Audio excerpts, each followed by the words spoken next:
Mick, they say, why are you doing videos with a top on and just your boxers, aka your underpants? Well, listen, I take notice of my subscribers and my viewers. When they speak, I listen, so I'm fully dressed today. I know what it is, lads. You're worried that your wives and your girlfriends are going to see my peak and not be looking at my face and want to get involved with some entanglements with me. It's understandable. I'm a very hot-blooded Mediterranean man, so I get your concerns. Now, seriously, everyone, it's bloody hot here in Ayia Napa, Cyprus, and sometimes I will be wearing a top and just my underpants. If you don't like it, shut your eyes or go on to another video. I'm sorry. Welcome back to Movies TV Mad. I am Mick, your host with the most. Just ask your girlfriends and your wives. A very warm welcome to Friday's edition of the DCU Daily. I've got a bit to say today, so please bear with me. And one of the things that I have to say today is about all this fuss and hype about these pre-sales Superman tickets. Now, you know me, I'm all about transparency, truth, and honesty. And one thing, like Superman doesn't like kryptonite, I don't like bullshit. I'm a bit like Superman. I see through things and I see through people. Let's read something from the guy at Fandango over these pre-sales tickets. Now, I was watching a video where someone said that nobody from Fandango spoke about the so-called huge sales of the opening day pre-sales tickets of Superman. Well, actually, they did.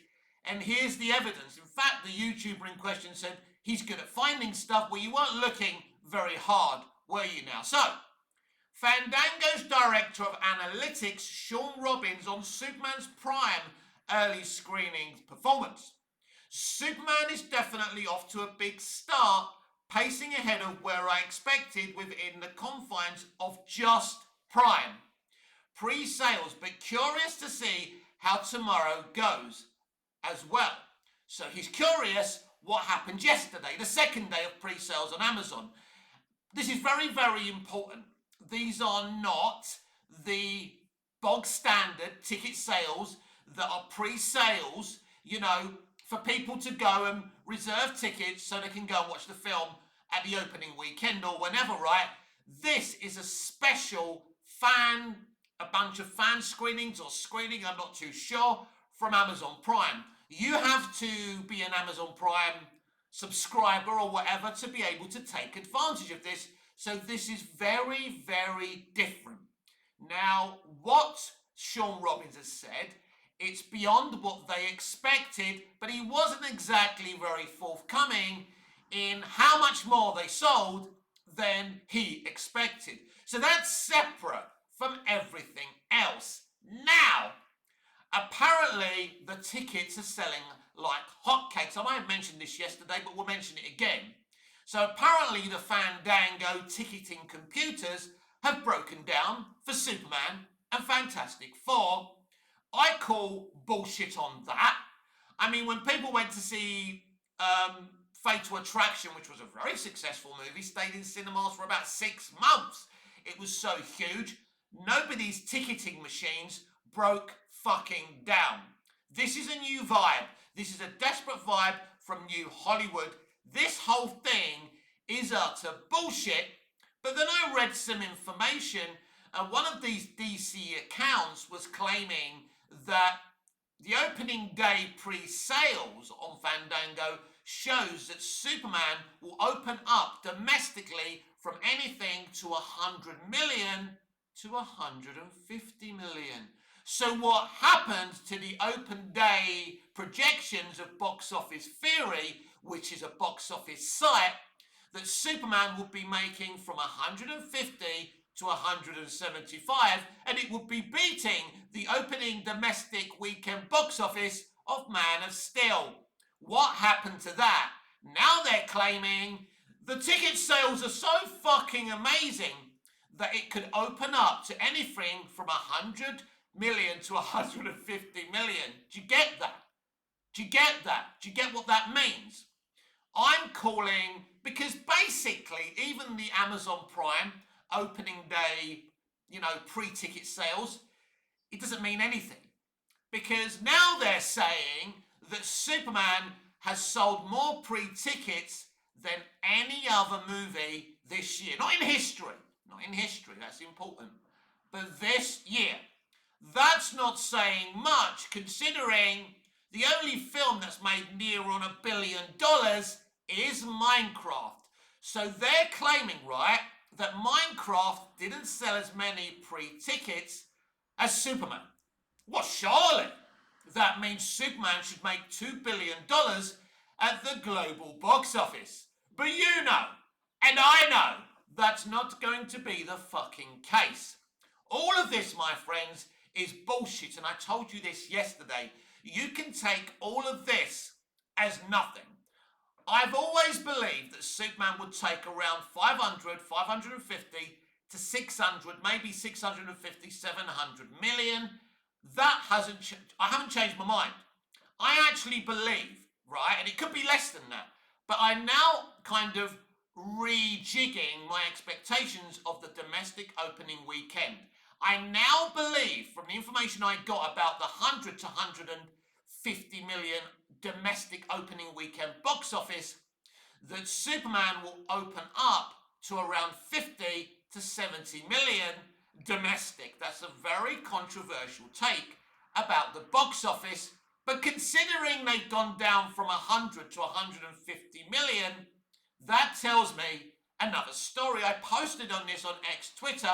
If you don't follow Movies TV Mad on X Twitter, it's your fucking problem. I'm retweeting so much entertainment news, you will never miss a thing. And if you want to give me your opinions down in the comments on my X Twitter, shares or retweets or whatever we're fucking calling them today, you can do that and we can have a discussion. No DMs, I'm not interested in DMs. I don't want private conversations. I want conversations with the whole of the geek community. I find that's fun. I find talking to lots of people at the same time wonderfully invigorating. So you can follow me on Twitter at Movies TV Mad, and we can keep that discussion going. So that is my assessment of the box office situation. That because anyone can say, "Ooh, it's the best opening pre-sales day this year." Well, if it's better than Minecraft, it should do as much as Minecraft, or more than Minecraft. Now we're being told it's tracking the same in pre-ticket sales as the Batman that made $750 million. So Superman apparently it's doing better. It's doing slightly better than Guardians Volume 3. Didn't Guardians Volume 3 do 800 to 900 million? Wow! So Superman should be doing 800 and 900 million. But I don't think that that's the case, right? But apparently also, it's doing slightly less than Thor Love and Thunder. Didn't that end up being a fucking flop? Because you can open up okay, but it's the drop-off. It doesn't matter how much you open up to, right? Unless it's really ridiculous like Minecraft or Joker 2019 or a movie that makes $1 billion to $2 billion, right? So we're being told that this opening pre-ticket sales are absolutely fantastic. Unsurprisingly, they haven't mentioned what happened on the second day. Now, we should hear something about that later on today. So it's all very, very interesting, boys and girls, but basically I'm calling bullshit on all of this. I foresee an opening weekend of 70 million, 50 to 70 million, if they're lucky, around 100 million. But we will have to wait and see. The wait and the talking is almost over. Now, beyond all the Superman chatter, a new DC Universe project was announced. We don't know if this is part of DCU, but DC Studios and Warner Brothers Animation have announced a Mr. Miracle animated series, which will be on a network shock horror. So apparently it won't be geo-locked. I don't know how you and I are going to watch it still, But we'll have to see. Hopefully we can get it on physical media or digital media. Who fucking knows at this point? If it's not in the cinema, a lot of us don't get access to this shit, and it's fucking frustrating. So they announced a Mr. Miracle animated series. I know jack shit about Mr. Miracle, but this is what everything DCU had to say. Really great description by them, so thanks for that. Darkseid has found the anti-life equation in Mr. Miracle Show. The new series follows Scott Free, the world's greatest escape artist, known to the world as Mr. Miracle, whose perfect life with his warrior wife, Big Barda, falls apart when their two home worlds, Apocalypse and New Genesis, go to war, and Scott's cruel adoptive father, Darkseid, appears to have captured the ultimate weapon, the anti-life equation, that will give him total dominance over the universe. Obviously, I know a bit about Darkseid, thanks to Smallville, but especially thanks to the Snyderverse, because I'm not the biggest of comic book readers, but I love this shit, as you know. As the mountains of bodies on both sides grow over higher, hang on, I've lost my place.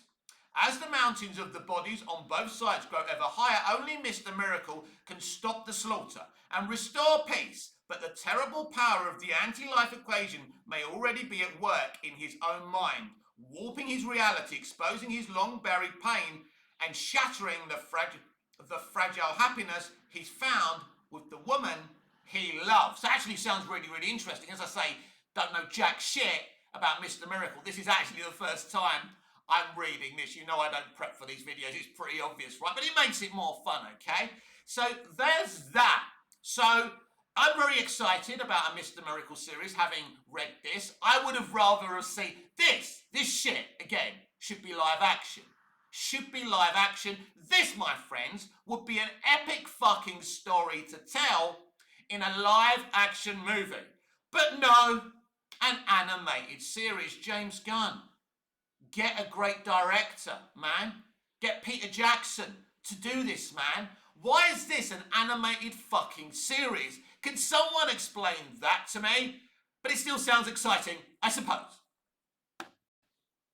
Do we remember my old mate, Film Junkie, the YouTuber, the very big YouTuber who likes to talk down to former fellow Snyder fans? He started off his platform as a Snyder fan. He was very funny, sarcastic. He was pushing for the release of the Snyder Cut, but then he went rogue and started shitting on the Snyderverse and began becoming a real DC fan.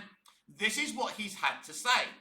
Imagine hating this Superman movie so much you create an AI image of your Superman wallet locked with a chain around it. You don't want to be tempted now, lol. Also, imagine sitting with this thing in your pocket, awkward, and then you can't pay for anything else. I mean, this is quite the statement here. Sit around the fire, kids. I will tell you about the time I didn't pay to go and see a Superman movie.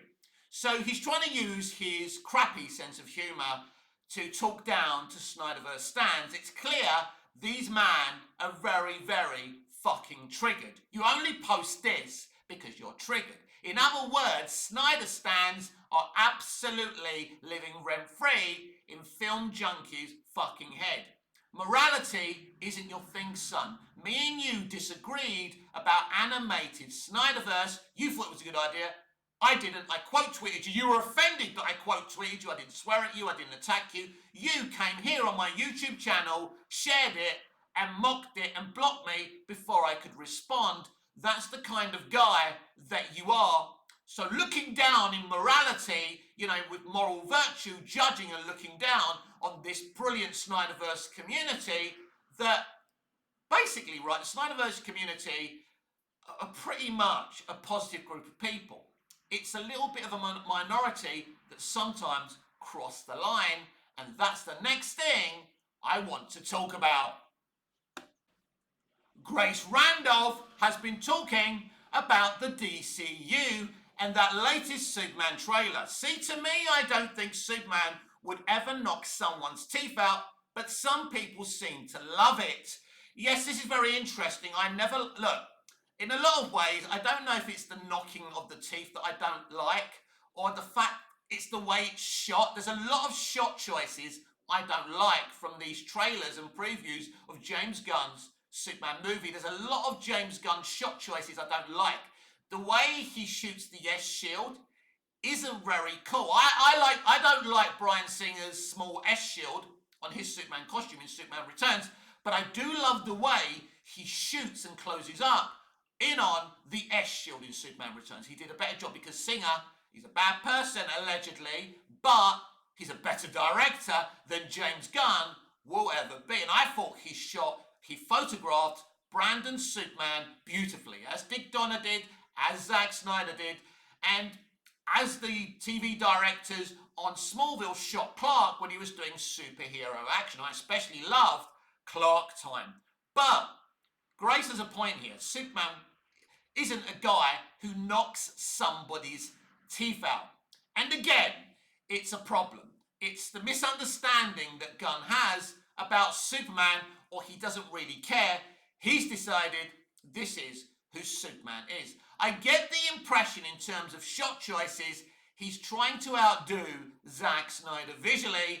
That's a game, my friend, you are never gonna win. Don't compete with Zack Snyder with VFX. And a lot of the VFX shot choices to me look very, very ropey. I explained that briefly on my final Superman trailer reaction yesterday. So we go on with some other things Grace has said. Grace continued. I've read a lot of Superman comics, watched a lot of Superman cartoons and movies. Ain't never seen anyone's teeth get knocked out. He's supposed to be able to control his strength. Honestly, I think he'd be horrified if he knocked someone's teeth out. Whenever Superman has had to resort to extreme actions, he still has always done it with dignity and pathos. One thing about Grace Randolph, whether you like her or not, and sometimes I agree with her take, sometimes I think she crosses the line, but she's a comic book reader. She knows more than me about the character that I love, because my knowledge really is through live action. But everything she says here is bang on. I don't agree with the knocking out of the teeth. It's not a deal breaker for me. I'm not like the guys who didn't like Cavill's Superman breaking Zod's neck. I can understand where they're coming from, but again, it wasn't a deal breaker. Now, someone at the bottom of her comments, this was on X, said, well, what about in Man of Steel when Superman breaks Zod's neck? The difference is, narratively, Superman didn't have a choice. But in this sequence, he absolutely had a choice whether he was going to knock this person's teeth out. It's not a good look. I think, again, it's done to be goofy and for comical reasons. It's not funny, and it's one of the problems with James Gunn. But then Grace goes in on toxic fandom because of what I've just read out, that she posted fans from the James Gunn community attacked her because their minority of fans can also be as toxic as the minority of Snyderverse stans, and she makes that point here. I do think it's interesting that Gunverse discussion is just as toxic as Snyderverse discussion, and this level of drama seems particular to DC for some reason. Oh, come on, Grace, you know the history and the backlog, and you know this situation. I was really polite, and then look what happened anyway. So she's absolutely right. I've been attacked by that minority of Snyderverse stans. I'm a fellow Zack Snyder appreciator and admirer. You know that, but I can't. There's going to be times, and there's been times where I've constructively critiqued the guy, as I've done today with James Gunn. So Grace, from what I've read, we all know. You're watching this, I'm reading this to you. Grace didn't say anything wrong. And in fact, Grace was spitting facts, and they attacked her. It's also very interesting. A lot of these Gunn bot stands, I've only got around 200, 300 followers on X, Twitter. They're basically bots, and I've never seen them before. It's all very, very interesting, because if these are the people you're expecting to support your movie, James, oh boy, are you in a lot of trouble.